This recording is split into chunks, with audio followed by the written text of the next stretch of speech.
Puluhan ribu umat Islam mengikuti arak-arak dalam rangka tradisi Ziarah Kubro Palembang Darussalam. Arak-arakan tersebut membawa umbul-umbul bertuliskan kalimat tauhid yang dimaksud agar umat Islam mengikuti jejak perjalanan para ulama dan aulia dalam mengembangkan agama Islam di bumi Sriwijaya. Tidak hanya warga Palembang, Ziarah Kubro juga dihadiri ribuan peziarah dari sejumlah daerah seperti Jakarta hingga Jawa Timur. Tidak hanya itu, ratusan peziarah tamu dari sejumlah negara seperti Arab Saudi dan Yaman juga turut mengikuti Ziarah Kubro. Dalam kegiatan ini, para peziarah bersama ulama dan habib berziarah mengunjungi makam-makam ulama terkemuka di Palembang, seperti pemakaman Kesultanan Kawah Tengkurep, Kelurahan Tiga Ilir, dan pemakaman Aulia di Kambang Koci, Kelurahan Lima Ilir. Maksud atau tujuan daripada Ziarah Kubro ini yang pertama adalah kita mendoakan para pendahulu kita, mereka yang sudah berjasa di dalam menyebarkan Islam, berdakwah Islam di kota Palembang. Ziarah ini kita ini perlu panutan kita yang para alim ulama, para habaib yang mana pendahulu kita. Yang kita mendatangi mereka, kita menenangkan hati, mendapatkan pelajaran-pelajaran, mendapatkan nasihat-nasihat. Kegiatan Ziarah Kubro Ulama dan Aulia Palembang Darussalam bagian tradisi jelang Ramadan, momentum ini bisa menjadi wisata religi yang mengesankan bagi wisatawan lokal maupun mancanegara. Dari Palembang, Sumatera Selatan, Erwin Setiawan, iNews melaporkan. Halo, selamat siang pemirsa. Sindo Siang kembali hadir menemani aktivitas Anda. Saya Yudi Handoyo dan berikut berita pilihan siang ini.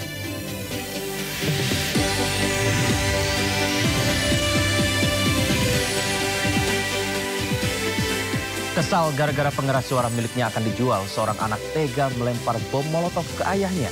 Tragis, bom molotov mengenai 2 balita, sepupu pelaku.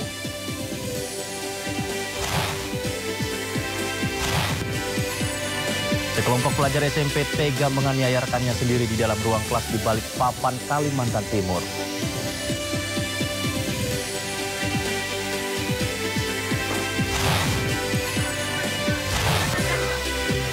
Unjuk rasa meminta hitung ulang pemilu legislatif di Pamekasan, Jawa Timur diwarnai kericuhan.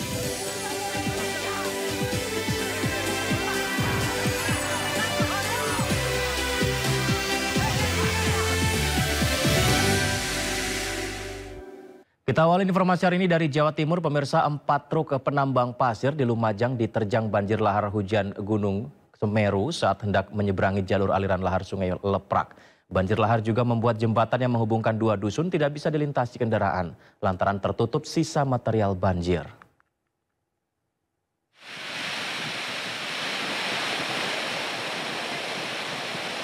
Material banjir lahar hujan Gunung Semeru berupa pasir dan bebatuan menerjang 4 truk tambang pasir di aliran Sungai Leprak, Desa Jugosari, Kecamatan Candipuro, Lumajang.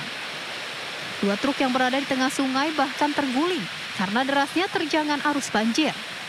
Keempat truk ini awalnya akan menyeberangi jalur aliran lahar Sungai Leprak usai menaikkan muatan pasir. Beruntung keempat sopir bergegas keluar untuk menyelamatkan diri.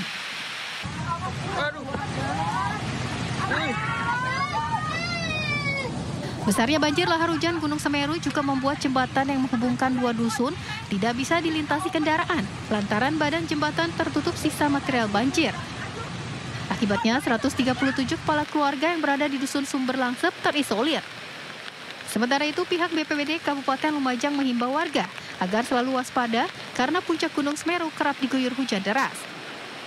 Dari Lumajang, Jawa Timur, Yayan Nugroho, iNews melaporkan. Pemirsa, Gunung Lewotok kembali erupsi dengan ketinggian abu 9.000 meter dari kawah mulut gunung disertai gemuruh dan 47 kali letusan lava pijar. Gini status Gunung Lewotolok siaga.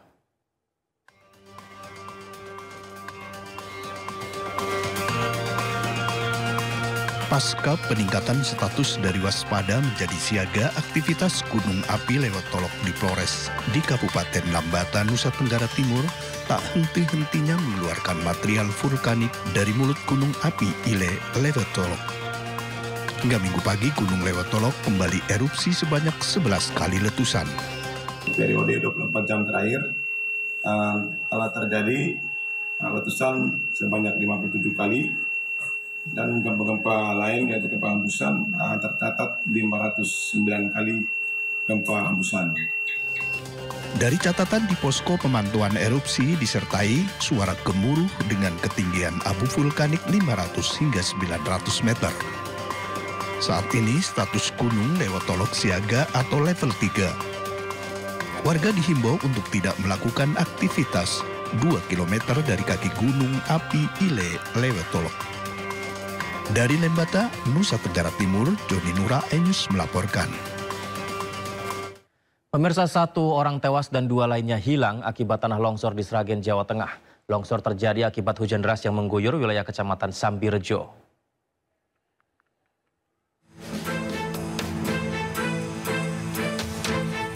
Petugas segera mengevakuasi jasad Sutar, 65 tahun dari timbunan tanah longsor yang menimpa rumah warga di Duku Secang, Desa Jetis, Kabupaten Sragen. Selain itu, Darmadi 33 tahun dan Nasa 6 tahun dilaporkan hilang. Sementara Lagiman 64 tahun selamat dan menderita luka di dahi. Longsor yang menimpa 1 rumah ini terjadi tiba-tiba, diduga akibat tanah tidak stabil usai diguyur hujan lebat. Kawasan ini sendiri dikenal memiliki kontur tanah berbukit dan rawan longsor. Di rumah tersebut ada 5 jiwa, yang mana saat ini sudah ditemukan 1 orang dalam kondisi meninggal dunia. Yang 2 orang sampai saat ini belum ditemukan dalam proses pencarian, yang mana pada malam hari ini sesuai dengan SOP kita. Saat ini petugas tengah fokus mencari 2 korban ayah anak yang dinyatakan hilang dan diduga masih tertimbun tanah longsor. Dari Sragen, Jawa Tengah, Joko Piroso, iNews melaporkan. Pemirsa, puluhan warga mengungsi di sejumlah lokasi akibat bencana tanah bergerak di Brebes, Jawa Tengah. Pemerintah kini menunggu hasil rekomendasi Badan Geologi Kementerian ISDM untuk memastikan perlu tidaknya relokasi permukiman warga.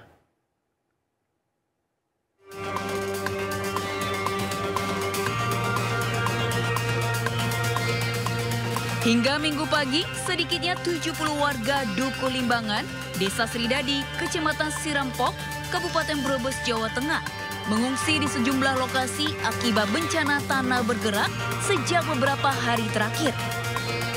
Warga terpaksa mengungsi karena rumahnya nyaris ambruk, sehingga membahayakan jika dihuni. Apalagi pergerakan tanah masih terus terjadi hingga saat ini. Sejumlah lokasi pengungsian yakni Gedung Balai Latihan Kerja BLK, Aula Pondok Pesantren, dan sejumlah rumah warga yang aman. Warga korban tanah bergerak juga mengeluhkan sejumlah penyakit seperti batuk, influenza, hingga demam. Rumahnya ambruk, Bu? Enggak, kalau saya enggak, alhamdulillah. Cuma retak-retak ya? Iya. Terus siang habis duhur udah pada kesini. Ini ada berapa orang, Bu, yang ngungsi di sini kalau malam ini? Ini 15 orang sama balita. 25 masalah dari geologi. Bandung sudah hadir bersama BPBD Kabupaten Brebes. Itu dengan tujuan untuk meneliti kembali keadaan struktur tanah yang terjadi bencana.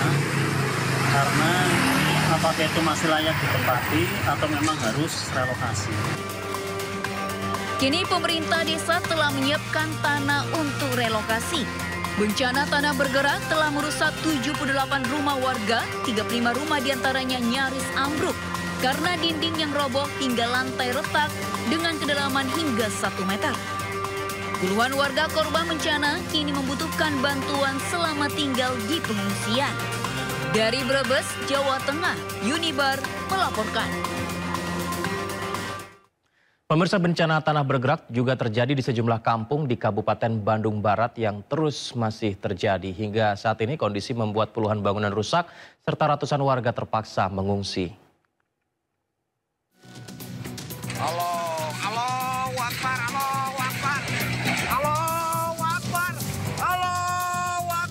Bangunan sekolah dan sejumlah rumah warga di Babakan Talang, Desa Cibeduk, Kabupaten Bandung Barat, ambruk akibat pergeseran tanah yang terjadi beberapa hari terakhir. Pergeseran tanah juga terjadi di Kampung Cigombong, Kecamatan Rongga. Akibatnya puluhan bangunan hancur di 2 desa.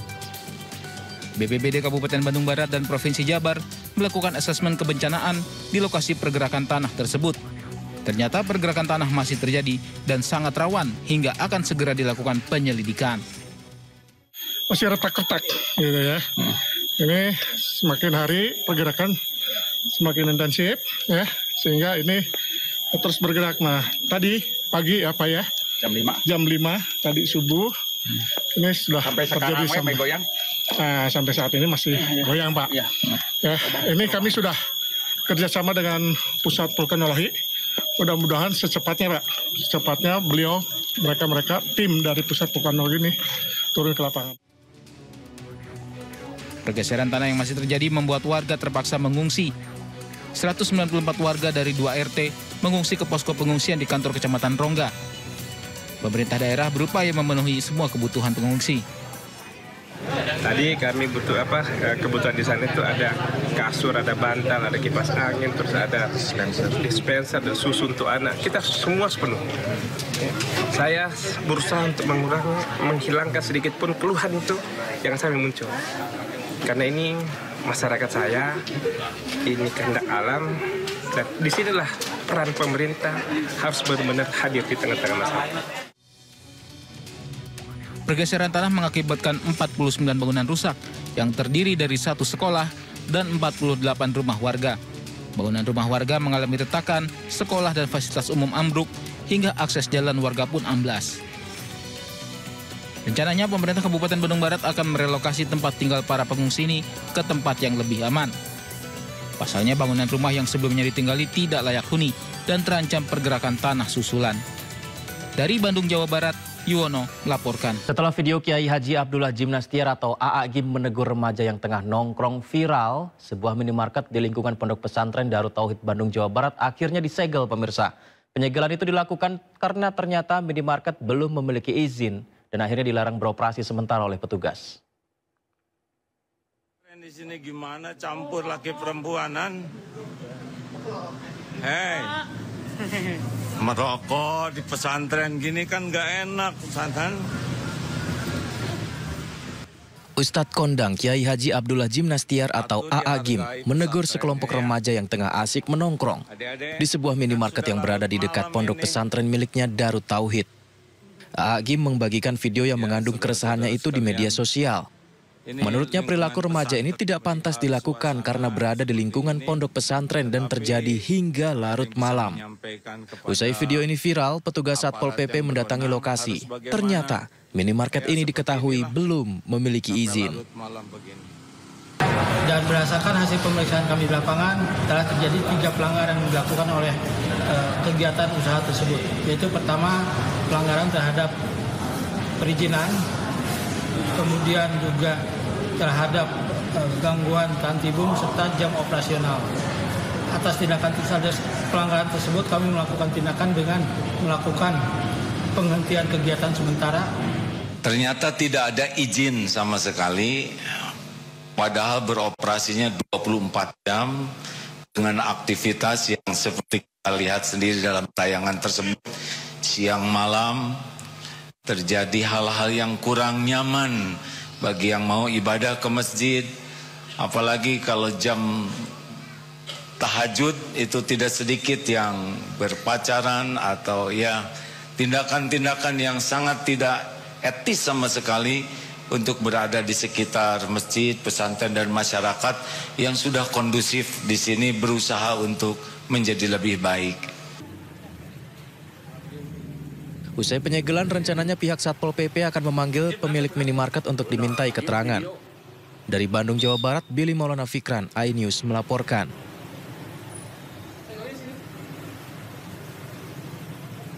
Jelang Ramadan, tim gabungan TNI, Polri, dan Satpol PP Sidoarjo gelar razia rumah dan tempat kos di wilayah pinggiran kota Sidoarjo, Jawa Timur. Dalam razia ini, pemirsa, petugas menemukan banyaknya penghuni kos yang tidak memiliki kartu identitas diri.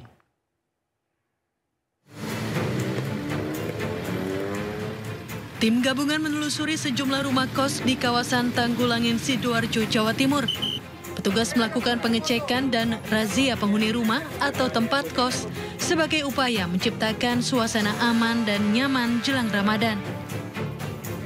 Dari hasil razia, petugas menemukan masih banyak warga pendatang, penghuni kos yang tidak memiliki kartu identitas diri. Bagi yang belum memiliki kartu identitas, petugas masih memberi kesempatan untuk mengurusnya. Ke rumah-rumah kos untuk kita cek identitas dan status di kos-kosan ataupun di penataan tersebut. Kita menciptakan aktivitas hiburan menghadapi puasa dan hari raya. Razia kos di wilayah pinggiran kota Sidoarjo ini sengaja digelar selain untuk menciptakan suasana aman dan nyaman jelang Ramadan, juga untuk antisipasi adanya aksi mesum dan praktek prostitusi online yang diindikasi sering melakukan praktek di sejumlah rumah kos. Dari Sidoarjo, Jawa Timur, Pramono Putra melaporkan. Kedapatan berulah hingga membuat resah masyarakat. Kelompok gangster yang anggotanya didominasi anak di bawah umur mendapatkan sanksi membersihkan sampah di sekitar alun-alun Gresik. Selain untuk memberikan efek jerah, sanksi yang dijatuhkan ini juga sebagai bentuk pembinaan karena ada pelaku yang masih duduk di bangku sekolah dasar.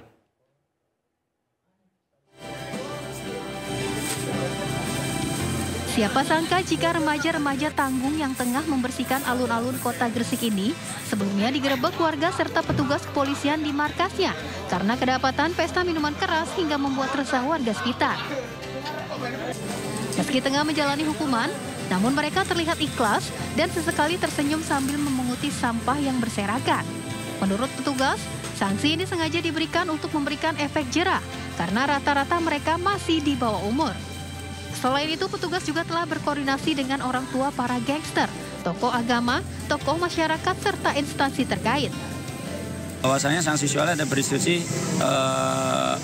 alun-alun Gresik.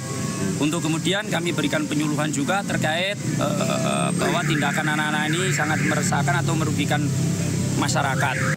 Polisi juga menghimbau agar para orang tua lebih memberikan perhatian terhadap anak-anaknya, agar mereka mendapatkan rasa nyaman di rumah dan tidak mengulangi perbuatannya. Dari Gresik, Agus Ismanto, iNews melaporkan. Aksi protes massa mendesak KPUD Muratara, Sumatera Selatan menetapkan hasil rekapitulasi pemilu berakhir ricuh. Informasi selengkapnya usai jeda berikut, tetap di Sindo Siang.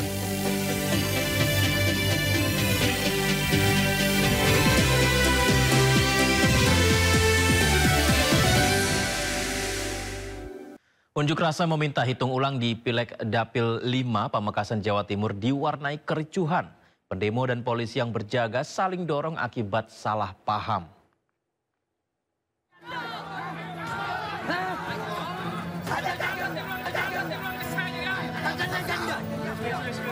Unjuk rasa menuntut dilakukannya hitung ulang Pileg Kabupaten Dapil 5 di depan gedung PKPRI Pamekasan, Jawa Timur diwarnai kericuhan. Awalnya massa memaksa masuk ke dalam gedung PKPRI.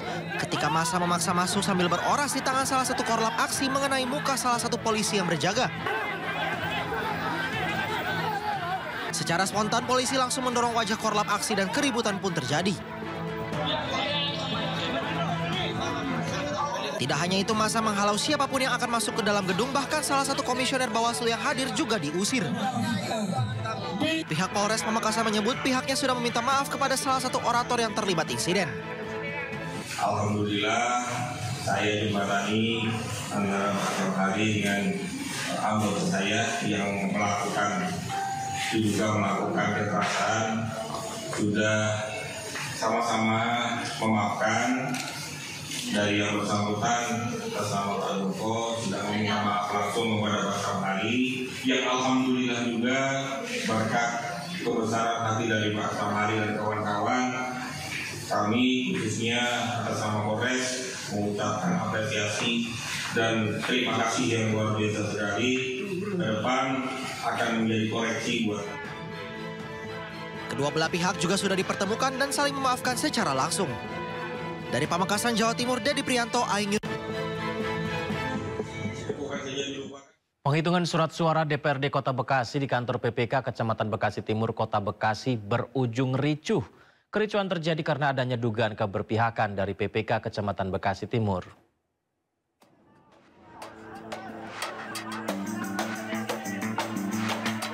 Kericuhan masing-masing saksi dari caleg DPRD Kota Bekasi dari Partai PDI Perjuangan dengan petugas PPK Kecamatan Bekasi Timur. Kericuhan masing-masing saksi dari caleg DPRD Kota Bekasi dari Partai PDI Perjuangan dengan petugas PPK Kecamatan Bekasi Timur terjadi di Balai Rakyat Kecamatan Bekasi Timur Kota Bekasi terekam kamera warga.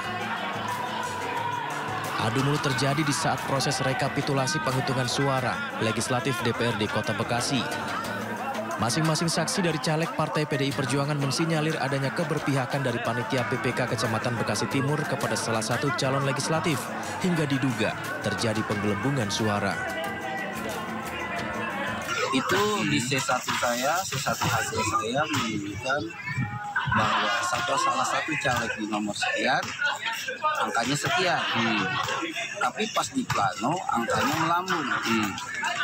Saya yang merasa berdiri di partai saksi partai, saya nggak berpihak kepada caleg partai. Saya mau fair play.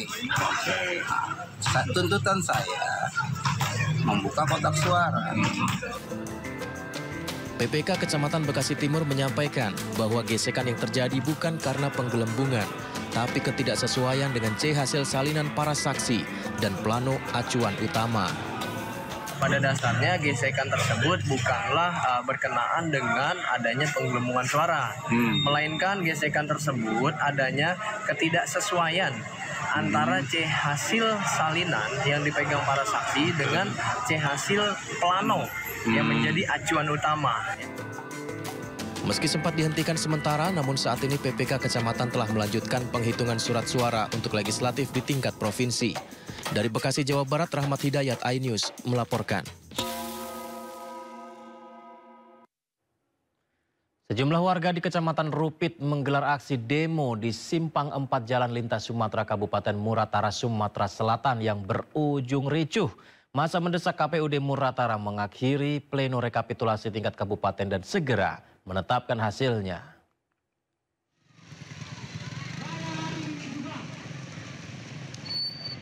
Aksi demonstrasi massa yang mengatasnamakan masyarakat perwakilan Rupit dan Lawang Agung ini memanas dengan membakar ban bekas di Jalan Lintas Sumatera Kabupaten Muratara, Sumatera Selatan Minggu siang. Selain membakar ban bekas, massa juga mendirikan tenda dan mengancam akan memblokade Jalan Lintas Sumatera bila tuntutan mereka tidak dipenuhi oleh KPUD Muratara. Massa mendesak KPU Muratara segera ketok palu pleno rekapitulasi agar tidak ada pembukaan kotak suara di Desa Beringin Rupit. Jika terjadi buka kotak suara di TPS tersebut, maka mereka juga akan mendesak membuka kotak suara di Desa Noman Baru yang diduga terjadi penggelembungan suara.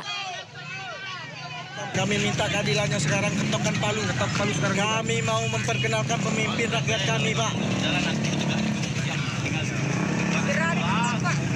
Apabila tidak ada pengetukan palu pada hari ini, maka kami kasih jeda waktu sampai jam 12.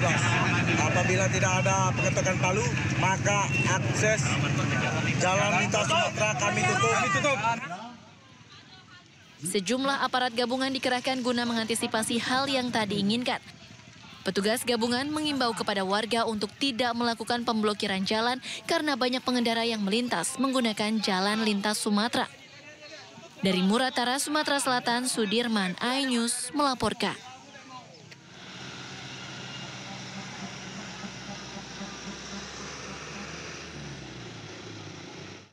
Kericuhan terjadi saat proses rekapitulasi hasil penghitungan suara tingkat kecamatan di Goa, Sulawesi Selatan pada Minggu siang. Sejumlah simpatisan caleg nyaris adu jotos dengan warga yang menolak adanya protes hasil penghitungan suara. Kericuhan juga terjadi pemirsa di Jember, Jawa Timur saat proses rekapitulasi ulang 111 TPS di Kecamatan Sumber Baru. Kericuhan terjadi saat proses rekapitulasi sedang berlangsung di dalam Stadion Kecamatan Palangga, Kabupaten Goa, Sulawesi Selatan. Sejumlah orang yang diduga simpatisan caleg mengamuk hingga nyaris saling pukul dengan warga. Simpatisan caleg tersebut memprotes hasil rekapitulasi, namun warga sekitar merasa terganggu dengan ulah para simpatisan tersebut. Kericuhan baru bisa teratasi setelah petugas rekapitulasi tingkat kecamatan menemui warga yang protes dan memberikan klarifikasi. Salah seorang relawan caleg DPD RI menduga hasil rekapitulasi di Kecamatan Palangga ada permainan. Meski sempat terjadi kericuhan, rekapitulasi tingkat kecamatan Palangga terus dilakukan hingga perhitungan dan pencocokan data selesai. Setelah hasil rekap itu kan, menurut dari kecamatan-kecamatan yang lain, setelah rekap itu dilakukan, itu sudah harus diprint yang namanya CDD hasil. Tetapi pihak BPK ini malah mengeluarkan data Excel yang kemudian dibagikan kembali kepada saksi. Kemudian saksi diminta untuk mencocokkan. Kalau ada data saksi yang berbeda dengan data Excel, kita diminta lagi untuk menuntut untuk memperbaiki. Di Jember, Jawa Timur, rekapitulasi ulang 111 TPS di Desa Soyorati, Kecamatan Sumber Baru, Jember ricuh. Dalam video amatir yang beredar, tim dari partai yang merasa ada kejanggalan berupa pencurian suara dan penggelembungan saat rekapitulasi meminta PPK menghadiri seluruh saksi berikut KPU dan Bawaslu. Seperti pengakuan salah satu caleg DPR Partai PAN yang menemukan jika suaranya hilang dari semula 4.000 hanya tinggal 1.000. Tidak ada respon positif, tim dari berbagai partai ini pun berang dan memaki-maki PPK termasuk Panwascam karena dinilai tidak bekerja profesional. Atas kejadian tersebut, pihak PPK setempat masih belum mau memberikan konfirmasi dengan alasan masih sibuk melakukan rekapitulasi ulang. Dari Goa dan Jember, tim liputan iNews melaporkan.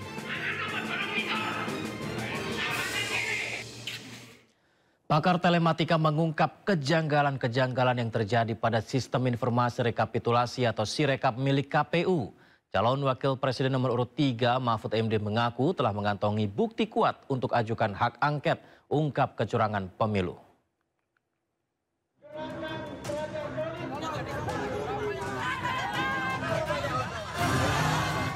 Desakan untuk membongkar dugaan kecurangan pemilu 2024 melalui hak angket disuarakan rakyat di sejumlah daerah. Mereka menolak hasil pemilu karena banyak ditemukan kecurangan. Salah satunya adalah sistem informasi rekapitulasi suara atau Sirekap KPU. Pakar telematika Roy Suryo mengatakan Sirekap tidak layak digunakan. Roy Suryo menemukan sejumlah kejanggalan seperti berulang kali berubah saat sistem tengah berjalan. Sirekap seperti diretas padahal dimatikan dan melanggar undang-undang karena server ada di Singapura. Pada tanggal 14 itu sengaja di-hold, kemudian dimasukkan skrip. Gunanya apa? Gunanya nanti semua hal yang keluar itu akan masuk dalam perhitungan tadi. 24 58, 17. Jadi mau kapanpun angkanya itu. Calon Wakil Presiden Mahfud MD mengaku memiliki bukti untuk membongkar kecurangan pemilu. Mahfud menyebut tinggal menunggu waktu untuk mengajukan ke DPR. Kami yakin punya bukti-bukti yang kuat. Angket itu sudah digarap oleh Pak. Saya bukan orang partai, saya tidak ikut dalam angket. Tetapi saya pastikan angket itu jalan. Kubu nomor urut 1 Anies Mohaimin dan 03 Ganjar Mahfud saat ini tengah berkolaborasi untuk gulirkan hak angket. Namun, mereka masih menunggu PDI Perjuangan yang memiliki suara mayoritas di DPR. Tim Liputan iNews melaporkan. Pihak KPU pemirsa sudah merampungkan 90% rekapitulasi dari 128 PPLN pada pemilu 2024. Hal ini diungkapkan Komisioner KPU Idam Holik saat berlangsungnya hari kelima rapat pleno terbuka rekapitulasi penghitungan suara nasional. Di hari kelima rekapitulasi suara pemilu nasional di kantor KPU RI pemirsa, KPU masih menyelesaikan pembahasan hasil penghitungan suara pemilu di luar negeri. KPU RI sudah merampungkan hampir 90% rekapitulasi 128 PPLN dan diperkirakan hari ini akan selesai. Sementara itu PPLN Kuala Lumpur pemirsa masih melakukan pemungutan suara ulang pada 9 hingga 10 Maret mendatang. KPU akan menetapkan hasil rekapitulasi perolehan suara secara nasional dilakukan pada tanggal 20 Maret. rekapitulasi hasil perolehan suara dari luar negeri yang dilakukan oleh KPU RI itu alhamdulillah berjalan lancar. Sampai dengan sore hari ini sudah lebih dari 90% PPLN yang telah menyelesaikan pembacaan dokumen formulir model D hasil PPLN ya, dan dinamika dalam pelaksanaan pemungutan, penghitungan dan rekapitulasi di negara masing-masing tentunya ada, tetapi pada umumnya dapat terselesaikan dengan baik. Dan saat ini sudah lebih dari 90% yang sudah membacakan formulir model D hasil, dan alhamdulillah semuanya sudah ditetapkan oleh kami, tinggal beberapa. Rumah Ketua Panitia Pemilihan Kecamatan atau PPK Ciberem, Sukabumi, Jawa Barat dirusak orang tak dikenal. Akibatnya kaca pintu dan jendela rumah pecah hingga rusak.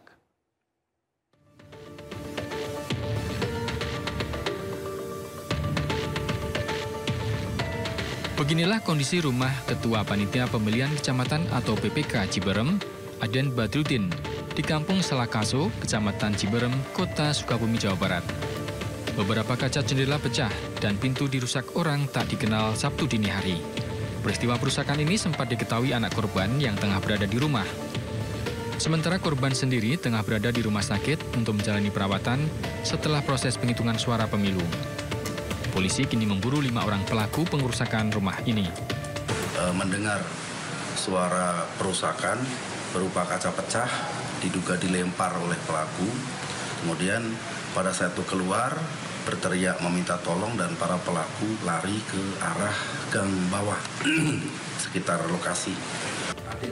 Polisi juga mendalami kasus perusakan rumah ini untuk mengungkap apakah ada hubungannya dengan pekerjaan sebagai ketua PPK atau masalah pribadi.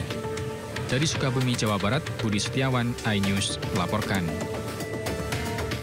Ketua Majelis Pertimbangan P3 Roma Hurmuzi alias Romi membantah kabar bahwa P3 akan dukung pemerintah dan mengesampingkan hak angket.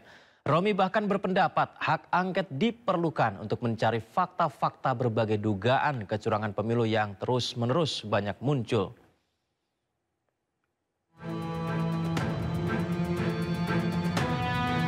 Partai Persatuan Pembangunan menyatakan sikap akan mendorong hak angket DPR untuk mengusut dugaan kecurangan penyelenggaraan pemilu 2024. Pernyataan tersebut langsung disampaikan Ketua Majelis Pertimbangan P3 Roma Hurmuzi alias Romi.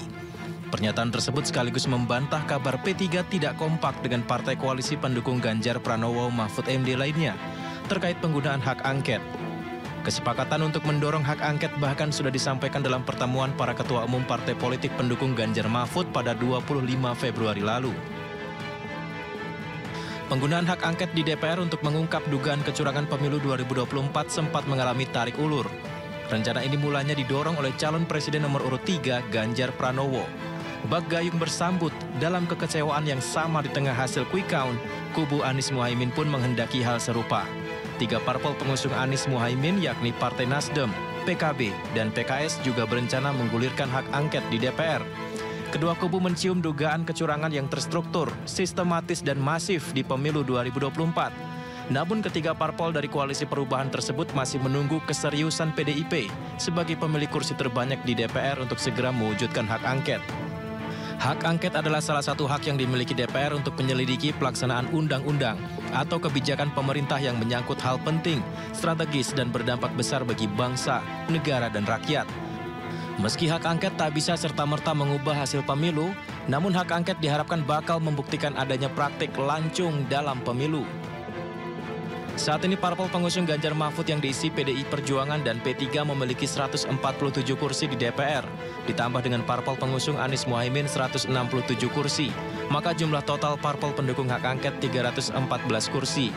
Jumlah ini jauh lebih banyak dibanding dengan parpol koalisi Prabowo Gibran dengan jumlah 261 kursi dari 4 fraksi, yaitu Partai Gerindra, Golkar, PAN, dan Demokrat.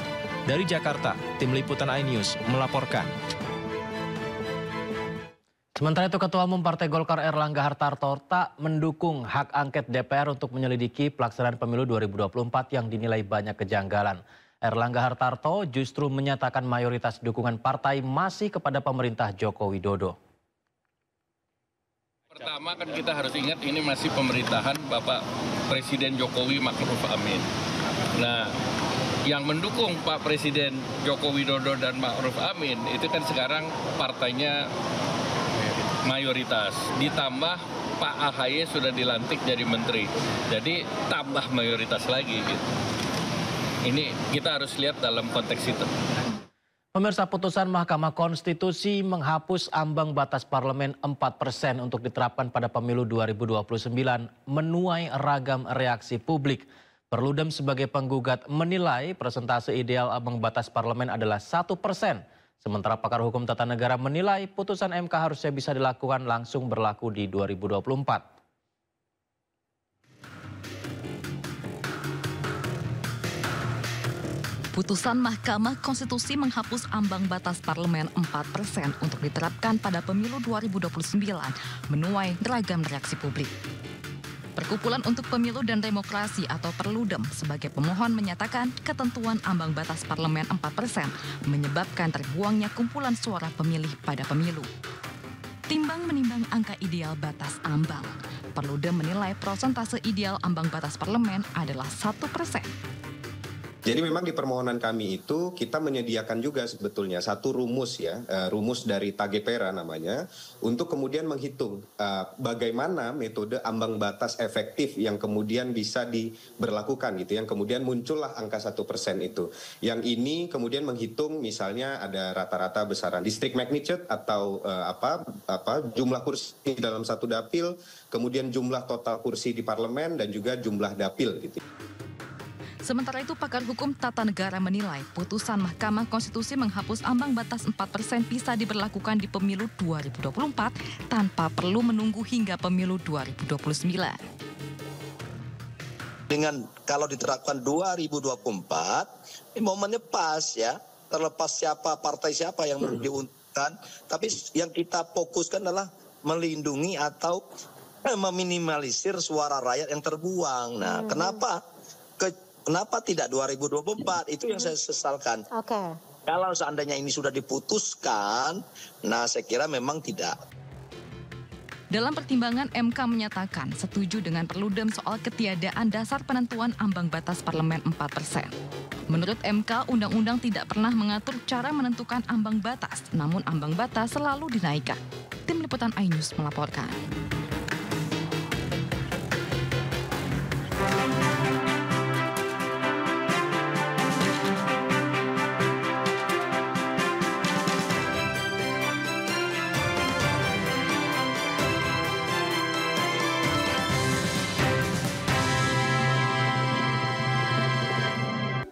Harapan warga memperoleh beras murah yang digelontorkan Bulog Jember melalui Bumdesma Desa Umbul Sari, Kecamatan Umbul Sari, ternyata harus gigit jari.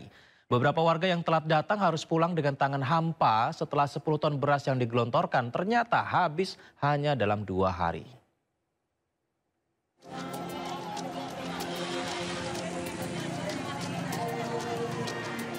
Salah satu Bumdesma di Desa Umbul Sari, Jember ini menjual beras Bulog dengan harga murah di tengah harga beras yang masih belum menentu. Warga pun antusias memburu beras murah terlebih jelang Ramadan seperti saat ini. Sebanyak 10 ton beras dijual ke warga dengan menunjukkan KTP dan diberi nomor antrian. Namun sayang, beberapa warga harus gigit jari karena tidak kebagian beras murah meski telah menunggu antrian sejak pukul 7 pagi. 10 kilo 109.000. Ya senang lah, lumayan. Kesepakatan dengan Bulog itu 20 ton. Ini nanti kita antisipasi bagaimana caranya supaya tersalurkan ke seluruh Kecamatan Umbul Sari. Direktur Bumdesma, Kurnia Lestari Umbul Sari, Muhammad Nurdin Wicaksono, tidak menyangka antusias warga begitu tinggi sehingga 10 ton jatah beras murah dari Bulog ternyata ludes dalam 2 hari. Pihak Bumdesma kini mengajukan kembali beras murah ke Bulog untuk memenuhi kebutuhan warga yang belum mendapatkan beras. Dari Jember, Jawa Timur, Bambang Sugiarto, iNews melaporkan. Ya pemirsa, sudah hampir menjadi tradisi setiap menjelang bulan Ramadan sejumlah harga kebutuhan pokok mulai merayap naik. Bahkan tahun ini kenaikan harga mulai terjadi di awal tahun yang juga merupakan tahun politik yaitu pemilu 2024. Sebenarnya apa yang terjadi? Berikut kita lihat ulasan bersama rekan Elsie Casey dan juru kamera Dimas Winardi. pemirsa, beberapa pekan terakhir ini berbagai komoditas pangan menunjukkan kenaikan harga. Berbagai alasan seperti perubahan iklim, El Nino dituding menjadi salah satu penyebab masa tanam mundur sehingga masa panen menjadi tertunda. Meskipun demikian, berbagai negara justru bisa menghasilkan surplus bahan pangan bahkan hingga melakukan ekspor. Contohnya adalah Thailand, Kamboja, dan juga Vietnam. Lantas di Indonesia, setelah hingar-bingar pemilu usai, mengapa harga kebutuhan pangan pokok justru menjadi naik? Seperti apa penyebabnya? Mari kita simak bersama.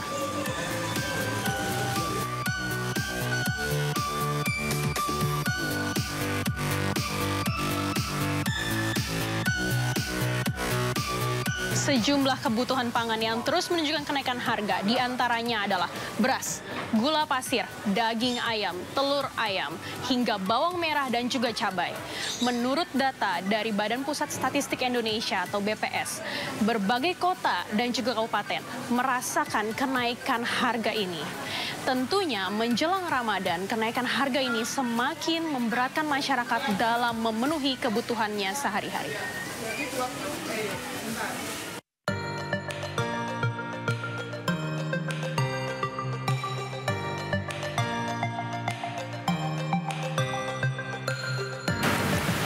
Pemirsa, untuk mengetahui secara lebih lanjut seperti apa strategi-strategi yang dapat diterapkan oleh pemerintah di tengah berbagai kenaikan kebutuhan pangan ini, saya telah bersama dengan salah satu pengamat ekonomi dan juga peneliti pangan, yaitu Bapak Nalar Al-Qadir.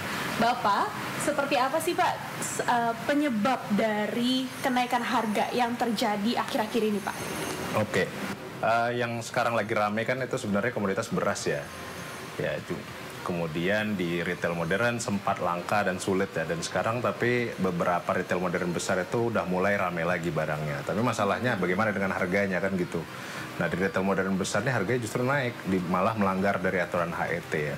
Jadi kita perlu lihat ya sebenarnya berapa sih stok, karena harga itu dilihat dari supply demand-nya ya, berapa stok yang kita punya, berapa permintaannya. Kalau untuk misalnya contohnya beras, itu kan permintaannya nggak berubah.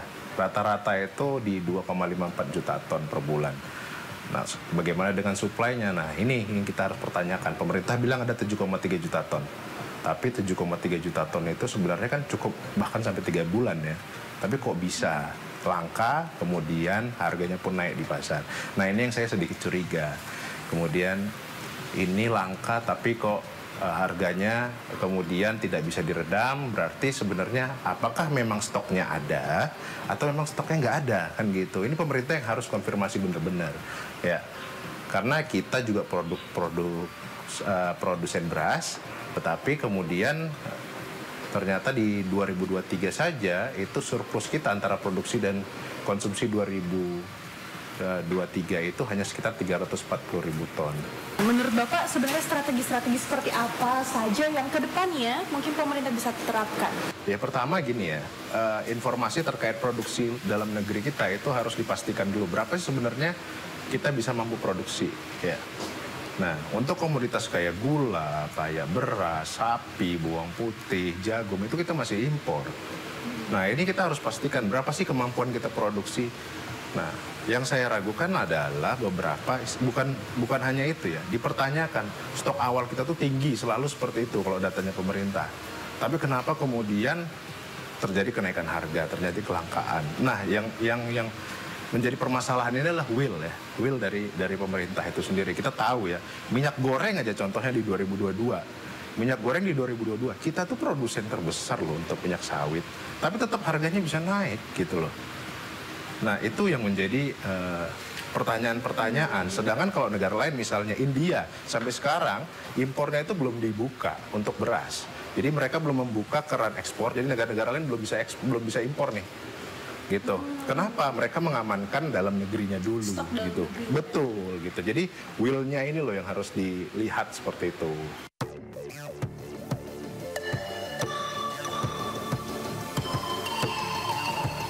kenaikan sejumlah komoditas pangan memang cenderung bervariasi. Beberapa di antaranya merangkak naik secara perlahan, sementara yang lainnya justru langsung meroket dengan harga selangit. Salah satu komoditas pangan yang terus secara konsisten menunjukkan kenaikan harga adalah beras, yang kini menyentuh harga Rp15.000 per kilogramnya. Komoditas lainnya yang juga menunjukkan kenaikan harga adalah cabai rawit, yang di beberapa daerah menyentuh harga Rp100.000 per kilogramnya. Secara keseluruhan, kenaikan harga di Indonesia berkisar antara 40% hingga 100%. Tentunya, berbagai faktor menyebabkan kenaikan harga di Indonesia. Tidak hanya faktor cuaca, tetapi juga faktor perekonomian di Indonesia, faktor kondisi politik dalam negeri, nilai tukar rupiah, hingga faktor politik luar negeri dan juga perekonomian dunia turut mempengaruhi berbagai kenaikan harga yang terjadi di Indonesia.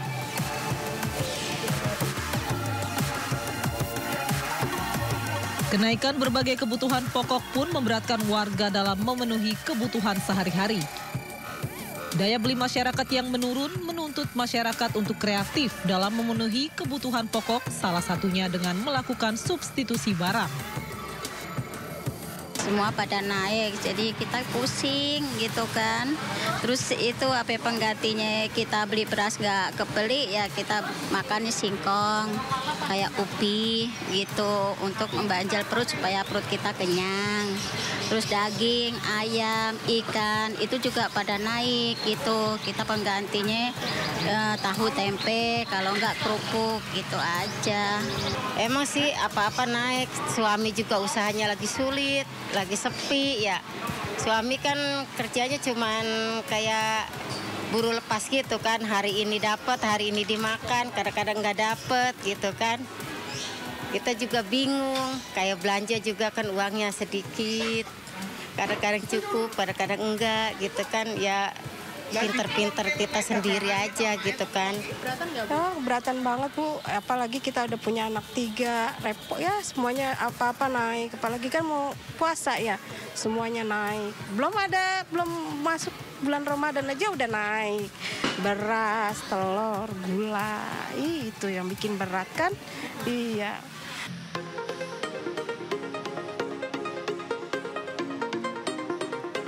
Selamat pagi, Pak Sudaryatmo. Ya, selamat pagi. Pak Sudaryatmo, ya. Pak, saya ingin tanya-tanya nih, Pak. Sebenarnya kenaikan harga berbagai kebutuhan bahan pokok, terutama beras nih, Pak, yang terjadi akhir-akhir ini, sebenarnya apa sih, Pak, penyebabnya menurut Bapak? Ya, terima kasih. Jadi banyak variabel ya. Jadi kalau dari sisi waktu itu biasanya memang waktu-waktu menjelang Lebaran, kemudian Natal itu trennya naik. Terus yang kedua juga secara umum ini sangat tergantung pada suplai dan demand. Untuk suplai dan demand itu tergantung komoditasnya. Jadi kalau ada beberapa komoditas yang dia sudah terintegrasi dengan pasar global, tapi ada produk komoditas yang dia sepenuhnya dalam negeri.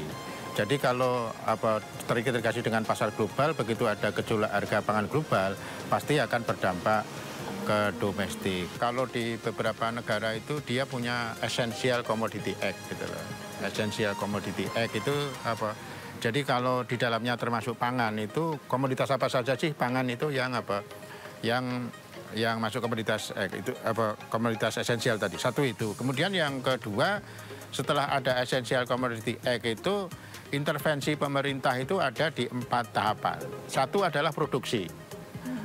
Jadi mestinya kalau pangan itu penting, pemerintah itu intervensinya di produksi. Jadi BUMN itu tidak hanya Bulog, tapi dia BUMN itu juga punya lahan pertanian komoditas-komoditas penting sehingga dia tidak tergantung pada swasta kan gitu loh. Tidak tergantung pada swasta itu. Jadi misalnya kayak katakanlah minyak goreng. Kalau minyak goreng essential commodities itu ya tadi pemerintah tidak hanya punya perkebunan kelapa sawit, tapi dia juga punya pabrik minyak goreng sehingga dia bisa intervensi langsung. Jadi tidak mengandalkan swasta gitu. Jadi satu itu. Yang kedua di distribusi. Yaitu tadi luasan Indonesia itu kan sangat luas gitu loh. Itu kan tadi terus ada problem, ada sentra produksi, ada sentra konsumsi kan gitu loh. Sentra konsumsi. Ya ini juga persoalan logistik itu juga harus diintervensi. Karena kalau nggak ada intervensi di logistik diserahkan ke mekanisme pasar, itu harga-harga yang jauh di luar sentra produksi itu harganya melambung dan itu tidak fair bagi konsumen kan gitu. Misalnya konsumen-konsumen di Papua itu kan banyak komoditas yang harganya sangat mahal karena kebanyakan didatangkan dari Jawa. Kemudian yang ketiga adalah pricing policy, harganya itu diatur tidak dilepaskan ke mekanisme pasar. Yang keempat itu dikonsumsi. Pemerintah itu juga bisa mengatur konsumsi kalau memang komoditasnya itu terbatas, terus apalagi ada subsidi, pemerintah bisa mengatur konsumsi gitu.